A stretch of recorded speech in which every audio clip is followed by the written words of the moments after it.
surat Al-Fatihah dan surat Al-Lail.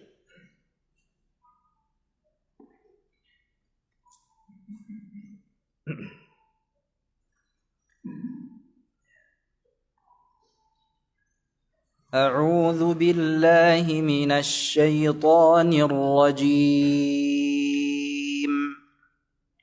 A'udzu billahi minasy syaithanir rajim.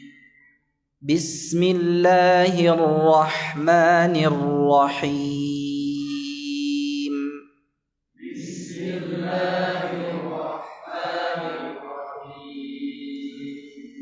Alhamdulillahi Rabbil Alamin. Alhamdulillahi Rabbil Alamin. Ar-Rahmanir Rahim. Ar-Rahmanir Rahim. Maliki Yawmiddin.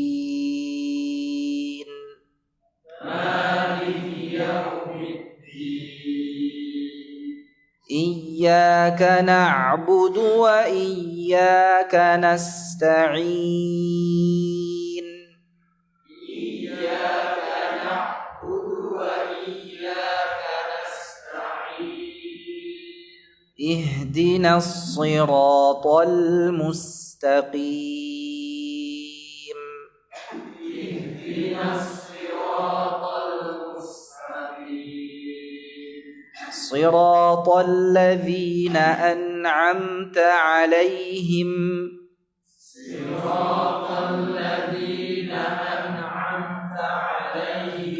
غير المغضوب عليهم ولا الضالين.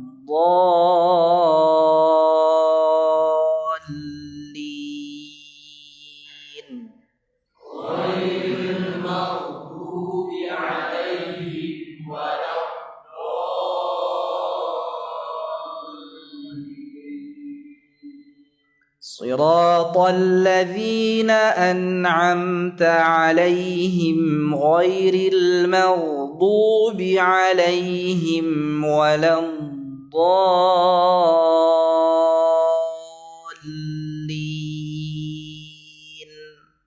صراط الذين أنعمت عليهم غير المغضوب عليهم ولا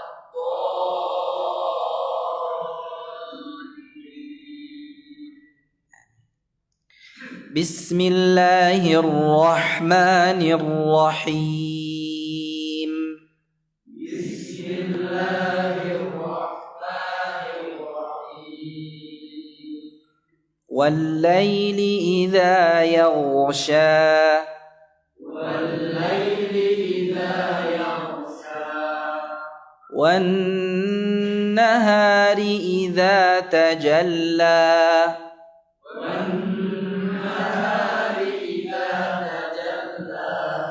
وما خلق الذكر والأنثى. وما خلق الذكر والأنثى. إن سعيكم لشتى. إن سعيكم لشتى. فأما من أعطى واتقى.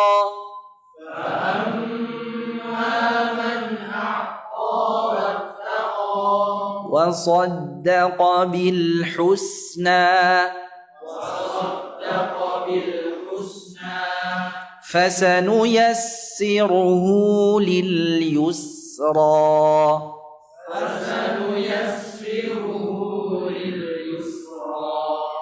وأما من بخل واستغنى.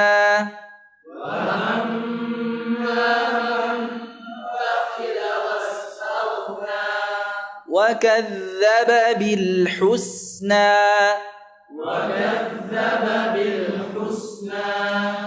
فسنيسره للعسرى.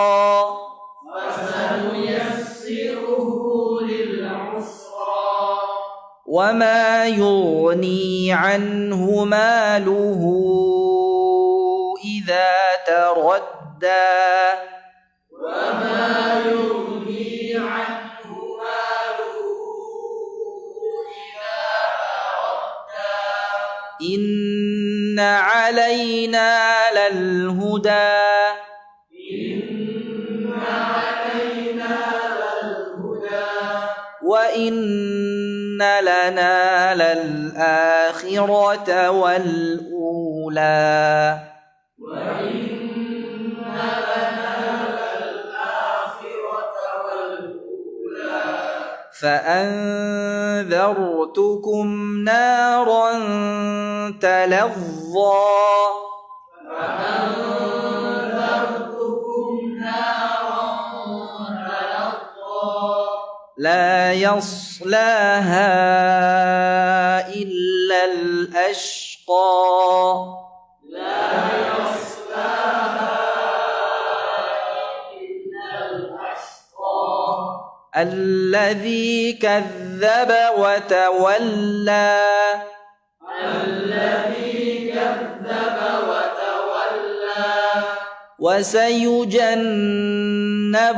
الأتقى وسيجنبها الأتقى الذي يؤتي ماله يتزكى الذي يؤتي ماله يتزكى وما لأحد عنده من نعمة تجزى وما لأحد عنده من نعمة تجزى إلا ابتغاء وجه ربه الأعلى إلا ابتغاء وجه ربه الأعلى ولسوف يرضى ولسوف يرضى. Barakallahu fikum. Ya, surat Al-Lail ini sebenarnya kita banyak melatih makharijul huruf. Ya, sambil nanti kita lanjutkan pembahasan kitab tajwid musawwar. Ya, kita nanti akan sampai ya pada pembahasan makharijul huruf, kita akan perdalam kembali. Ini sebagai qiraah namudhajiyah. Ya. Contoh bacaan atau bacaan percontohan saja. Baik, silahkan dibuka bukunya. Ya, di bab tajwid. Sekarang kita masuk bab baru. Ya. Definisi tajwid. Ma huwa tajwid wa ma adraka ma tajwid? Apa itu tajwid? Tajwid secara etimologinya atau secara bahasa berasal dari kata jawwada yujawwidu. Ya, yang artinya hassana yuhassinu.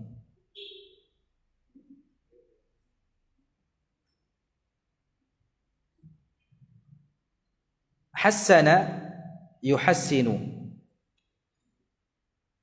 yang kemudian diambil masdarnya tajwid ya. Jadi apa? Tahsin.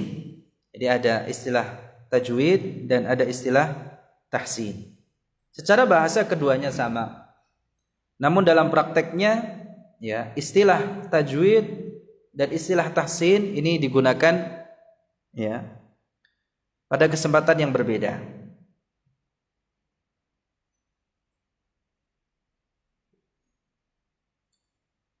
Dalam teorinya ya, sering dikenal dengan tajwid. Jadi tajwid itu digunakan untuk mendalami teorinya. Sedangkan prakteknya itu sering digunakan istilah tahsinnya. Tahsin Al-Quran atau tahsinu tilawatil Quran.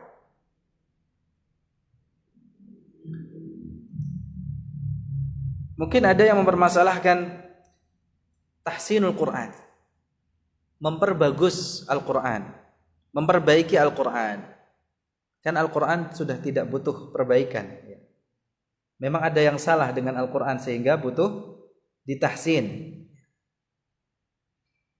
Ya, secara sekilas ya benar Al-Quran ya tidak membutuhkan ya, karena tidak ada yang salah di dalam Al-Quran. Jadi tidak perlu adanya tahsin. Namun sebenarnya istilah tahsin Al-Quran maksudnya adalah tahsinu tilawatil Quran. Yang dimaksud dengan tahsin atau memperbagus di sini ya, bukan memperbagus atau memperbaiki Al-Quran karena ada kesalahan di dalamnya, bukan. Tetapi yang diperbaiki, yang diperbaiki, ya, tahsin, memperbaiki. Itu adalah bacaannya, ya, karena ya, tidak semua orang bisa membaca Al-Quran dengan baik dan benar. Sehingga butuh adanya tahsin tilawah. Tahsin tilawah Al-Quran. Jamaah sekalian yang dirahmati oleh Allah Subhanahu wa taala. Jadi menurut tajwid menurut bahasanya istilah tajwid itu adalah tahsin gitu ya. Memperbaiki, memperbagus. Apanya yang diperbaiki? Yang diperbagus bacaan Al-Qur'annya.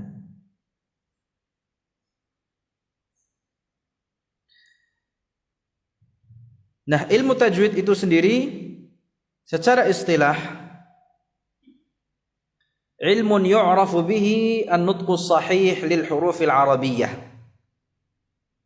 Ilmu yang dengannya dapat diketahui bagaimana mengucapkan huruf Arab, yang mana huruf Arab ini adalah huruf Al-Quran. Ya. Dengan ilmu tersebut dapat diketahui ya, bagaimana pengucapan huruf hijaiyah, huruf Arab ya, dengan benar. Bagaimana pengucapan yang benar terhadap huruf-huruf Al-Quran. Di situ secara terminologinya, secara istilahnya, tajwid itu apa? Ilmu ya, yang dengannya dapat diketahui pengucapan yang benar akan huruf-huruf Arab. Yang mana huruf Arab ini adalah hurufnya Al-Quran. Huruf Arab nanti kita akan bahas ada dua. Huruf Arab yang menjadi huruf Al-Quran itu ada dua. Ada yang namanya huruf hijaiyah dan ada yang namanya huruf abjadiyah. Nanti sebelum kita membahas makharijul huruf, kita akan kenali ya dua huruf Arab ini. Nah, untuk dapat menguasai atau mengerti pengucapan huruf Arab yang benar ya, itu tentu dengan mempelajari makharijul huruf dan sifatul huruf. Ya, mempelajari apa? Makharijul huruf dan sifat-sifatnya. Wadzalika bima'rifati makharijil huruf wadzalika bima'rifati makharijil hurufi wa sifatiha, gitu ya. Tentunya untuk dapat ya mengetahui pengucapan yang benar, maka dibutuhkan seseorang itu mempelajari makharijul huruf dan sifatul huruf. Ini yang pertama. Sebelum hukum-hukum yang lainnya, fahami terlebih dahulu ya pembahasan makharijul huruf dan sifat-sifatnya. Makharijul huruf saja tidak cukup. Jadi makhraj, sifat itu ya, keduanya sesuatu yang tidak mungkin dipisahkan. Kalau makhraj itu berkaitan dengan tempat di mana keluarnya huruf. Adapun sifat, sifatul huruf itu adalah cara bagaimana huruf itu keluar dari makhrajnya. Jadi kalau kita tahu di mana makhraj ba ya, kita tahu syafatain ya, dari kedua bibir, ba kita ucapkan ba, ya, ba, ya, ab. Untuk dapat mengetahui makharijul huruf, makhraj suatu huruf itu dengan kita sukunkan hurufnya, ya, atau kita tasydidkan, ya, ab, ya. Dari situ kita dapat mengenali, ya, huruf tersebut makhrajnya dari mana, di bibir. Nah, ketika kita ucapkan ba, bi, bu, ab, begitu cara mengucapkannya. Nah, cara pengucapan inilah yang dimaksud dengan sifatul huruf. Ya, sekilas itu ya. Jadi sifatul huruf itu adalah caranya. Kalau makhrajnya, tempatnya. Makhraj itu adalah tempat keluarnya huruf. Sedangkan sifat itu adalah cara keluarnya huruf tersebut dari makhrajnya. Nah, terkait dengan sifatul huruf itu ada dua. Ada sifat lazimah, ada sifat aridah. Makanya ya, di kitab Tajwid Musawwar, wa dzalika bi ma'rifati makharijiha wa sifatiha adz-dzatiyyah wal 'aradhiyyah. Adz-dzatiyyah wal 'aradhiyyah. Sifat itu ada yang asli, dzatiyah itu maksudnya adalah sifat lazimah, sifat asli. Sedangkan ya, 'aridah, sifat 'aridah itu adalah sifat tambahan. Jadi sifat itu ada dua. Nanti kita akan perdalam kembali di bab sifat. Ada sifat asli, yaitu sifat yang selalu melekat pada huruf. Sifat yang itu menjadi asal suatu huruf, nilai suatu huruf. Ya, zatnya, zat itu adalah nilai. Nilai daripada huruf tersebut itu namanya sifat. Sifat apa? Dzatiyah, ya. Dzatiyah. Zat suatu huruf. Nilai sebuah huruf itu zatul harf. Ya. Sifat yang dzatiyah atau asliyah lazimah, ya. Ini adalah sifat yang selalu menyertai huruf. Dia selalu melekat pada huruf dalam keadaan sukun maupun dalam keadaan berharakat. Dalam semua keadaannya, sifat tersebut apabila ada pada suatu huruf, dia tidak bisa dipisahkan. Karena itu bagian dari nilai huruf tersebut. Itu sifat dzatiyah atau sifat lazimah, atau istilah lainnya sifat asliyah, sifat asli. Sedangkan sifat yang kedua adalah sifat tambahan. Maksudnya adalah sifat aridah, sifat yang muncul karena keadaan tertentu. Tidak dalam semua keadaan. Ya.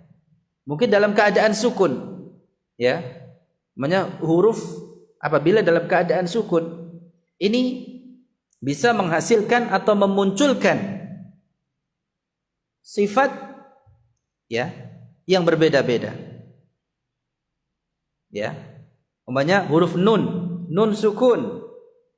Nun sukun itu kalau huruf setelahnya huruf tenggorokan, huruf halqiyah, maka ada sifat tambahan, sifat lain yang muncul selain dari sifat aslinya, ya, sifat asli nun. Itu ada namanya izhar. Izhar itu sifat huruf. Namun itu sifat tambahan. Kapan munculnya? Pada saat nun sukun tersebut berhadapan atau bertemu dengan huruf halqiyah, huruf halq.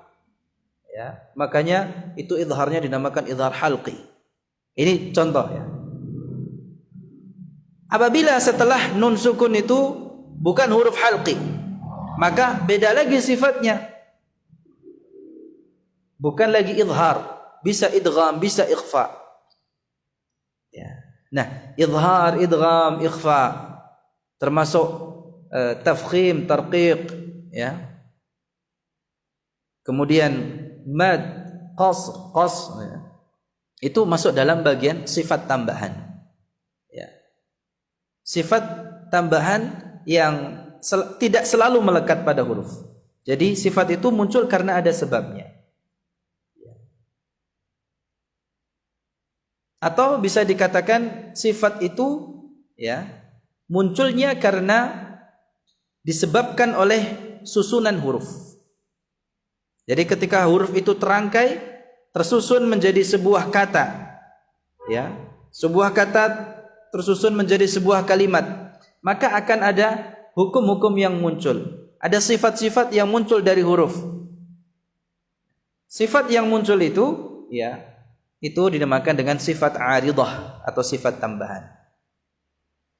Jadi, orang yang ingin menguasai sifatul huruf, kuasai dua sifat ini. Ya, biasanya sifat aridah yang pertama yang harus dikuasai adalah tafkhim dan tarqiq. Karena huruf itu ada dari ditinjau dari sifatnya, ada yang tebal, ada yang tipis. Ada huruf yang selalu dibaca tebal, yaitu huruf isti'la, 7 huruf. Jadi dia selalu dibaca tebal. Ya, khussa dhawtin qidh. Itu huruf dalam semua keadaannya, baik dalam keadaan sukun maupun berharakat, dibaca dengan tebal. Mau itu berharakat fathah, dhammah atau bahkan kasrah, sifat tafkhimnya tidak hilang. Karena ya, itu adalah huruf isti'la, huruf yang selalu dibaca dengan tebal. Ada huruf yang kadang dibaca tebal, tidak selalu dibaca tebal. Ada 3 huruf. Alif, lam, dan ra. Alif, lam, dan ra. 3 huruf ini kadang dibaca tebal. Kadang. Seperti alif. Alif kapan dibaca tebal? Apabila didahului oleh huruf tebal. Apabila didahului oleh huruf isti'la. Contohnya seperti qaf. Qa. Itu alifnya dibaca tebal. Qa. Ya, bukan qa. Ya, tapi qa. Alifnya tebal. Qa. Ya, tebal ya. Qalu. Qa. Alifnya tebal. Alif itu dibaca tipis apabila huruf sebelumnya huruf istifal, huruf tipis. Contohnya apa? Kaf, ka. Ya. Maka ketika kita membaca kalu, wa idza kalu, kalu, tidak bisa dibaca dengan tebal. Qalu, qa, enggak. Ka. Ya, yang tebal itu kalau huruf sebelumnya qaf, qa. Nah, alifnya tebal. Kalau sebelumnya tipis ka, maka dibaca dengan tipis pula alifnya. Ka, bukan ka. Ka, ya. Ini alif. Huruf yang kadang dibaca tebal lainnya huruf lam. Lam ya, secara umum ya, yang berlaku di dalam qiraat Qur'aniyah, bacaan Al-Qur'an, lam yang dibaca tebal itu adalah lam yang ada pada lafzul jalalah. Lam yang ada pada lafaz Allah. Dan lam tersebut yang ada pada lafzul jalalah apabila didahului oleh fathah atau dhammah.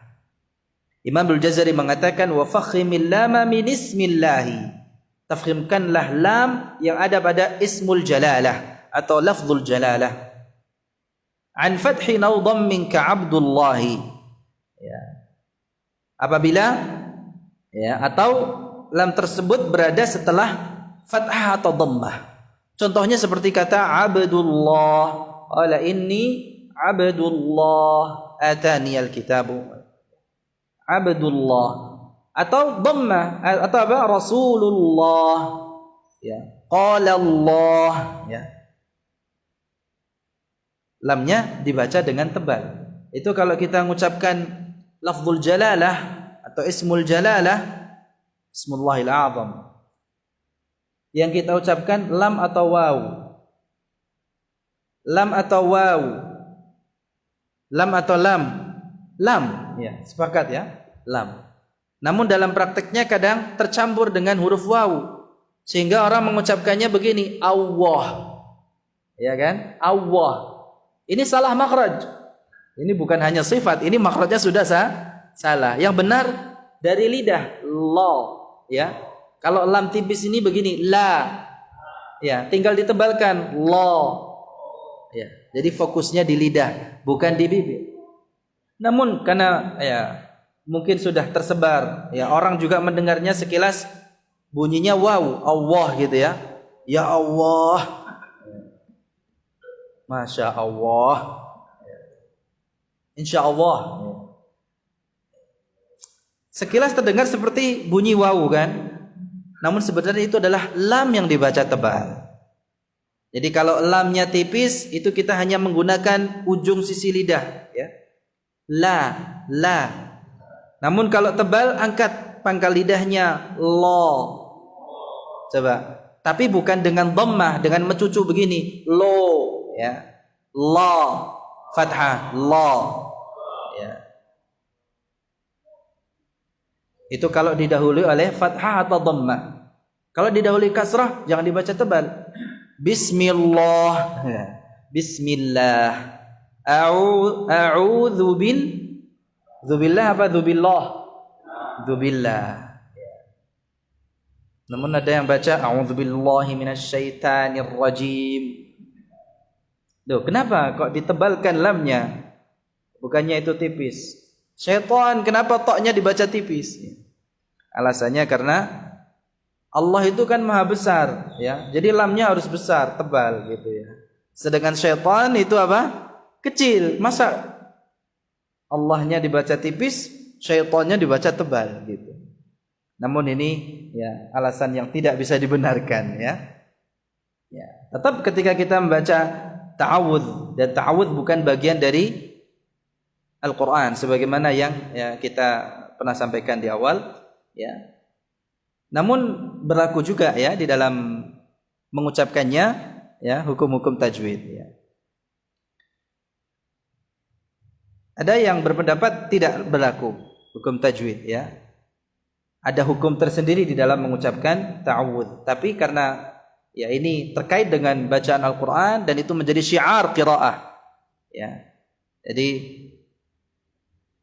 untuk memperdengarkan bacaan Al-Qur'an, ya, maka di situ ada hukum menjaharkan isti'adzah, membaca ta'awudz itu dengan keras, suara keras.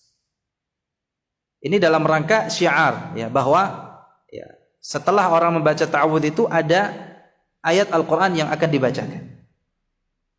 Ya. Makanya ta'awudz itu ya dibaca biasanya di dalam baca Al-Qur'an. Walaupun mungkin boleh saja di luar bacaan Al-Qur'an, ya, baca ta'awudz dulu boleh, tapi tidak lazim, ya. Ta'awudz itu lazimnya digunakan sebelum membaca Al-Qur'an. Karena ya dalilnya jelas, ya, dari nas Al-Qur'an dan hadis Nabi sallallahu alaihi wasallam. Ada babnya sendiri tentang isti'adzah. Kembali ke lam tadi, ya. Lam lafzul jalalah kadang dibaca tebal apabila didahului oleh fathah atau dhammah, ya. Huruf ketiga yang kadang dibaca tebal ra. Ra ini ya, ini sering dibaca tebal atau kadang dibaca tebal. Kadang, ya. Terkadang dibaca tebal, kadang dibaca tipis. Ya. Ra yang dibaca dengan tipis itu lebih sedikit sebenarnya daripada ra yang dibaca dengan tebal. Ra yang berharakat fathah dhammah itu dibaca tebal, sedangkan ra yang berharakat kasrah itu tipis. Kalau ra itu dalam keadaan sukun, maka dilihat huruf setelahnya atau huruf sebelumnya, atau lihat harakat sebelumnya. Kalau huruf ra tersebut, ya, nanti ada pembahasannya sendiri di dalam bab sifatul huruf. Ra sukun yang didahului oleh fathah atau dhammah maka dibaca dengan tebal. Seperti kalau kita mengucapkan, ya, Maryam, ya. Beda kalau sebelumnya kasrah, Fir'aun. Fir'aun, bukan Fir'aun tapi fir tipis, ya. Maryam tebal, bukan Maryam, Maryam. Atau didahului oleh dhammah, Quran, bal huwa Quran, bukan Quran, ya. Quran ini kan di luar bacaan Al-Qur'an, ya. Di luar bacaan Al-Qur'an kita bisa menyebutnya Al-Qur'an, Quran gitu, ya, tipis, ya. Tapi dalam baca Al-Qur'an tebalkan ra-nya, Quran. Bal huwa Qur'anum ya. Dan lain sebagainya. Minimal ada 8 keadaan di mana ra itu dibaca dengan tebal. Dan ada 4 keadaan ra itu dibaca dengan tipis. Dan ada 2 keadaan di mana ra tersebut boleh dibaca tebal, boleh dibaca tipis, atau istilahnya jawazul wajhain. Nah, selain 7 huruf isti'la yang selalu dibaca tebal, dan 3 huruf ini alif, lam, dan ra yang kadang dibaca tebal, maka huruf selainnya itu selalu dibaca tipis. Ya, atau yang dikenal dengan huruf istifal. Huruf memiliki sifat istifal. Itu selalu dibaca tipis. Ya. Nah, hal yang semacam ini dibutuhkan. Ya. Karenanya Imam Al-Jazari mengatakan di dalam Muqaddimah Jazariyah, dalam muqaddimahnya, qablash wa ba'du hadha wa ba'du inna hadhihi muqaddimah fima 'ala qari'ihi an ya'lamah idh wajibun 'alaihim muhattamu qabla asy-syuru'i awwalan an ya'lamu. Ya. Wajib bagi setiap pembaca Al-Quran sebelum memulai bacaan Al-Qurannya terlebih dahulu untuk mengetahui hal-hal berikut ini. Apa itu? Kata beliau, ya, qabla syuru'i awwalan an ya'lamu, sebelum membaca Al-Quran, ya, ketahuilah terlebih dahulu, ya, hal-hal berikut ini. Apa yang dikatakan oleh beliau rahimahullah, wa nafa'ana Allahu bi'ilmi, makharijal hurufi was sifati.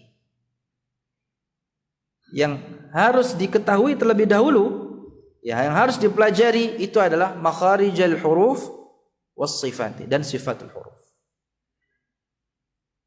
Supaya apa? Liyalfidhu bi afsahil lughati. Supaya, ya, orang yang membaca Al-Quran itu dapat melafazkan, ya, Al-Quran itu dengan bahasa yang paling fasih. Ya. Agar dapat mengucapkan dengan fasih, kuasai makharijul huruf dan sifat-sifatnya. Makharijul huruf saja tidak cukup, ya. Makharijul huruf sifatnya. Ya. Nah, itu kata yang menjadi. Baru kemudian yang lainnya. Jadi yang pertama di dalam menekuni bacaan Al-Quran, jangan salah faham. Ya. Jadi memang kadang, ya, mudahnya seseorang mempelajari bacaan Al-Quran itu biasanya kan apa? Nun sukun dan tanwin, ya, mim sukun, lam sukun. Kemudian apa? Panjang pendek. Itu saja yang dikuasai dulu, ya. Tapi sebenarnya itu hukum tambahan. Yang utama terlebih dahulu itu adalah makharijul huruf dan sifatul huruf. Baru kalau itu sudah dikuasai, bisa menguasai hukum-hukum bacaan yang lainnya. Karena sebenarnya hukum-hukum bacaan atau hukum-hukum tajwid yang ada itu, ya, itu, ya, akan dapat dikuasai setelah kita menguasai makharijul huruf dan sifatul huruf dengan benar. Makanya biasanya para ulama tajwid menjadikan makharijul huruf, sifatul huruf itu di bab-bab pertama. Karena hukum-hukum yang lain menyertainya saja. Seperti tafkhim dan tarqiq itu nanti setelah menguasai makharijul huruf dan sifatul huruf.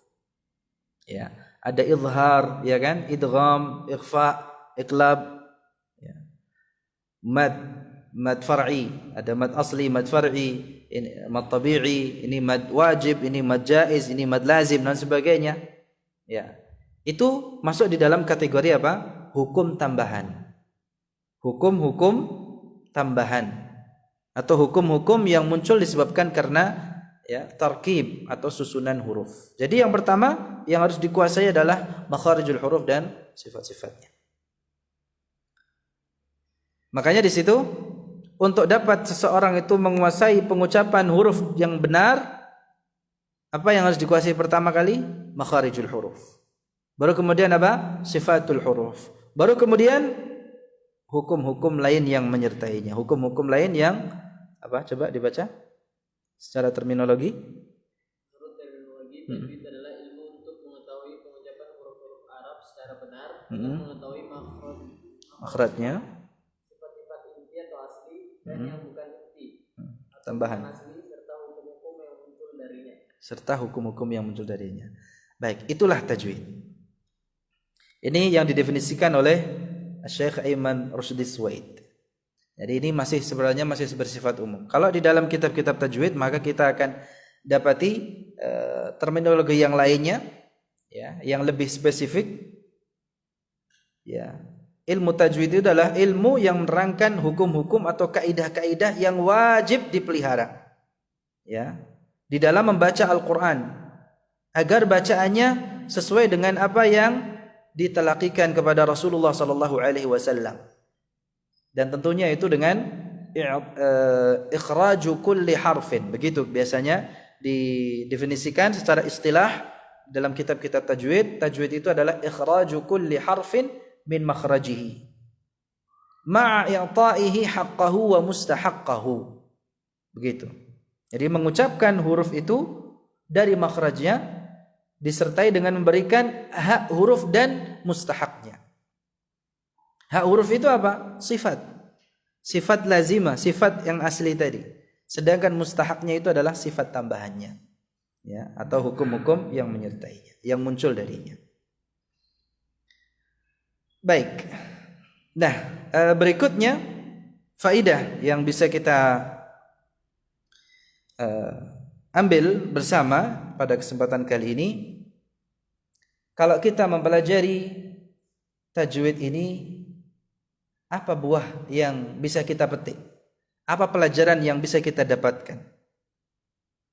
Ini tentunya agar kita semakin semangat untuk mempelajari ilmu ini. Kita kenali bersama ilmu tajwid itu termasuk di antara ilmu syar'i. Jadi, ya, ini adalah ilmu yang berkaitan atau erat hubungannya dengan kalamullah. Sebagaimana Al-Quran itu mulia di sisi Allah Subhanahu wa ta'ala karena kalamnya. Sebagaimana Al-Quran itu utama, maka ilmu yang erat kaitannya dengan Al-Quran itu juga ikut mulia. Syaraful ilmi bi syarafil ma'lum. Jadi ilmu tajwid adalah ilmu syar'i yang utama, yang mulia, memiliki keutamaan, kemuliaan. Karena dia kemuliaannya bersanding dengan kemuliaan Al-Quran itu sendiri. Ilmu tajwid erat hubungannya, erat kaitannya dengan Al-Quran. Dan ketika seseorang mempelajari tajwid, maka sebenarnya dia sedang menggapai ridha Allah Subhanahu wa ta'ala dengan memenuhi perintah Allah Subhanahu wa ta'ala, menjalankan, melaksanakan perintah Allah Subhanahu wa ta'ala sebagaimana yang ada di dalam surat Al-Muzammil ayat 4, auzida alaihi warattilil Qur'ana tartila. Perintahnya jelas, bahkan dengan ditegaskan, ya, dengan ada penegasan di situ. Warattilil Qur'ana, bacalah Al-Qur'an itu dengan tartila, dengan sebenar-benarnya, dengan bacaan yang tartil. Tartil itu sendiri, ya, maknanya sangat luas. Ya. Dan orang yang membaca Al-Quran dengan tartil ini termasuk di antara orang yang membaca Al-Quran dengan sebenar-benarnya. Dan orang yang membaca Al-Quran dengan sebenar-benar bacaan adalah orang yang disanjung, ya, disanjung, ya, dipuji oleh Allah Subhanahu wa ta'ala. Alladzina atainahumul kitaba yatlunahu haqqa tilawatih. Orang yang diberikan kepada mereka Alkitab, mereka membacanya dengan sebenar-benar bacaan. Makna haqqut tilawah, sebenar-benar bacaan di sini adalah mengamalkan isi Al-Quran. Dan termasuk di antara pengamalan, ya, dan termasuk di antara makna haqqut tilawah selain mengamalkan Al-Quran, membacanya sebagaimana Al-Quran itu diturunkan. Sebagaimana yang dikatakan oleh sahabat Abdullah ibn Mas'ud dan yang lainnya. Ya.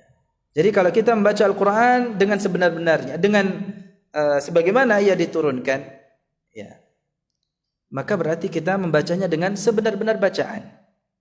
Ya. Dan tentu orang yang membaca Al-Quran sebagaimana ia diturunkan, selain dia akan mendapatkan ridha Allah Subhanahu wa ta'ala, dia akan dicintai olehnya. Karena di dalam sebuah riwayat ya, dari Ibnu Khuzaimah, ya, Rasulullah sallallahu alaihi wasallam bersabda, "Innallaha yuhibbu an yuqra al-Qur'anu kama unzil." Sesungguhnya Allah itu senang mencintai seseorang atau senang apabila Al-Qur'an itu dibaca dengan sebagaimana ia diturunkan. Nah, bagaimana bacaan Al-Qur'an seperti yang Allah Subhanahu wa taala turunkan? Di dalam surat Al-Furqan Allah berfirman, "Warattalnahu tartila." Kadzalika linutsabbita bihi fuadaka warattalnahu tartila. Artinya apa warattalnahu tartila? Maknanya kata para ulama ahli tafsir, ya, kami bacakan Al-Qur'an itu dengan tartil, artinya Al-Qur'an itu turun dengan tartil, dengan tajwid. Ya. Maka kalau kita membaca dengan tajwid, pertama ya, kita akan mendapatkan ridha Allah Subhanahu wa taala, mendapatkan cintanya dengan melaksanakan perintahnya, melakukan apa yang Allah sanjung, Allah suka. Gitu ya. Dan yang kedua, ya, seseorang akan mendapatkan ridha Allah Subhanahu wa taala melalui bacaan Al-Qur'an yang tartil, yang tajwid ini, karena dia meneladani Rasulullah sallallahu alaihi wasallam. Orang yang membaca dengan tajwid artinya, ya, di situ ada ruh ittiba'. Ada unsur ittiba'nya, ya. Selain melaksanakan perintah Allah Subhanahu wa taala sehingga orang itu mendapatkan ridha Allah Subhanahu wa taala, ya, dia juga meneladani Rasulullah sallallahu alaihi wasallam. Karena Rasulullah sallallahu alaihi wasallam, ya, membaca Al-Qur'an itu dengan tartil. Bacaan Rasulullah sallallahu alaihi wasallam itu tartil dengan tajwid. Ya. Dan dari sini kita dapat membedakan mana bacaan Al-Qur'an, mana yang bukan Al-Qur'an. Kalau selain Al-Qur'an seperti membaca hadis, membaca zikir, membaca doa, maka tidak berlaku tajwid di situ. Ya, tidak wajib membacanya dengan tajwid. Walaupun sebagian ulama, ya, membaca hadis itu juga harus dengan tajwid. Alasannya karena sama-sama wahyu. Ya. Karena itu wahyu, maka membacanya tidak seperti halnya bacaan yang lainnya. Namun menurut jumhur, ya, tajwid itu diterapkan di dalam bacaan Al-Qur'an saja. Ya. Jadi ada ittiba'. Ada unsur ittiba' di dalam membaca Al-Qur'an dengan tajwid, dengan tartil. Sehingga dengannya pula, ya, seseorang akan mendapatkan ridha Allah Subhanahu wa taala. Itu yang pertama. Yang kedua, orang yang mempelajari tajwid ini, ya, mengamalkan tajwid ini di dalam membaca Al-Qur'an, mempraktekkan tajwid, maka dia akan menjaga lidahnya dari ketergelinciran, dari kesalahan, ya, di dalam membaca Al-Qur'an. Saunul lisani 'anil khata' fi tilawatil Qur'an. Atau di dalam kalamullah azza wa jalla, dalam Al-Qur'an. Dan sejatinya hukum-hukum atau kaidah-kaidah yang ada di dalam tajwid itu semuanya memudahkan, bukan mempersulit.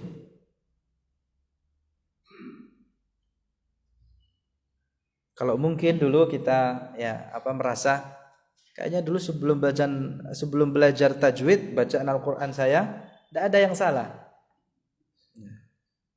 Perasaannya begitu, ya. Rasanya nggak ada yang salah. Bukan nggak ada yang salah, karena kita nggak tahu kalau itu salah.